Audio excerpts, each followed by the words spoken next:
On July 22, 2017, a team of friends descended upon GamePod Combat Zone with one mission in mind: to give back to the Airsoft community. In the 6 months prior to the event, an idea was born. What if rather than players signing up for an event, we surprised them with one? And from that discussion, Airsoft C3 Underground was born. Airsoft C3 Underground is all about celebrating the players that go out to play.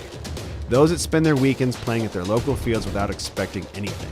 The premise is simple. The Underground will show up to an undisclosed field on a given day of regular play.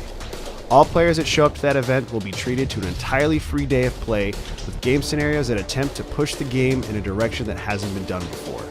The first group of players that show up will also receive free swag like shirts, patches, and other goodies. Underground wanted to incorporate a game style that hasn't been played before.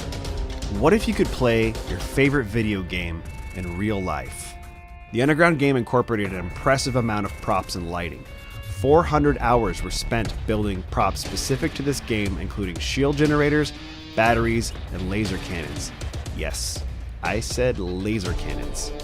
1,500 feet of electric and lighting cable were meticulously laid out at GamePod prior to the event.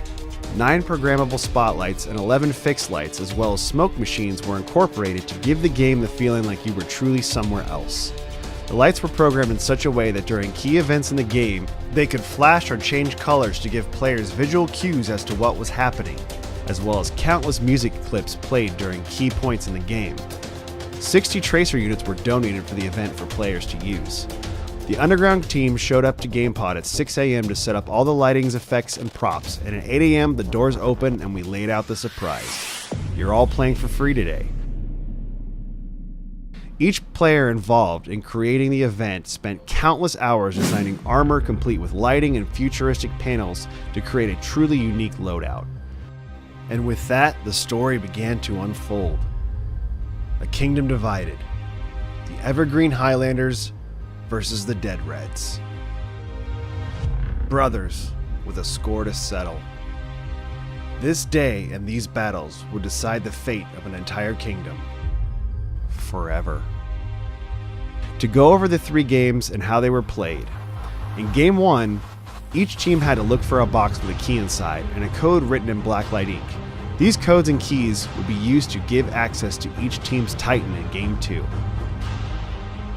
In Game 2, each team needed to find and secure 3 batteries that could be used to launch the Titan, an unstoppable warrior armed with a minigun that could clear out an entire sector of players and unleash havoc on the field.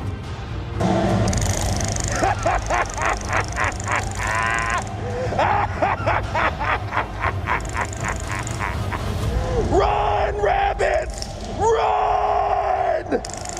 Each team could use a battery to unleash the Titan one time for 2 minutes, but the Titans, being an uncontrollable force, could enter chaos mode at random and fire upon any player on the field, creating a wave of destruction in their path.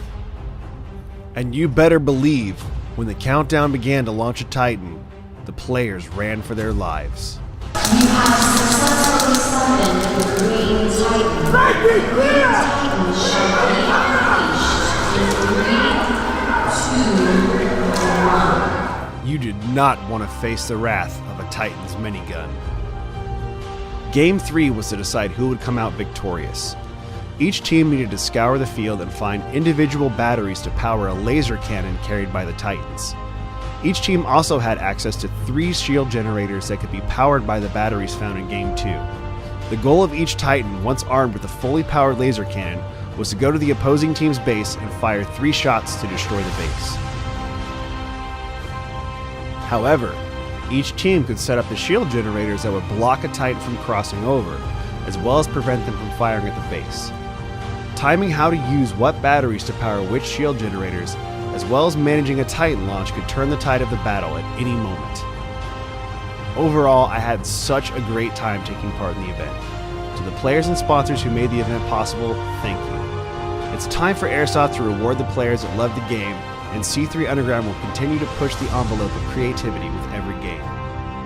We truly believe that the possibilities are endless. Oh, I suppose you'd like to know who won that day. Although the battles waged were close at every turn and both teams fought valiantly, in the end, the Dead Red Army conquered the Evergreen Highlanders, and Commander Bate knelt to his brother and commander of the Dead Red Army, Hunk. When I say get, you scream red so damn loud that they can hear it, okay? 1, 2, 3, dead! Red! 1, 2, 3, dead! Red! 1, 2, 3, dead! Red! Dead! Red! Dead! Red! Whoa! Be sure to stay tuned to airsofts3.com/underground for updates, and subscribe to my channel for more videos, including the story of the Evergreen Highlanders and Dead Reds, the story of the Titans, and additional footage. And even more importantly, support your local fields as much as possible. And lastly, keep your eyes open and get out there and play, because you never know when the underground will come to you.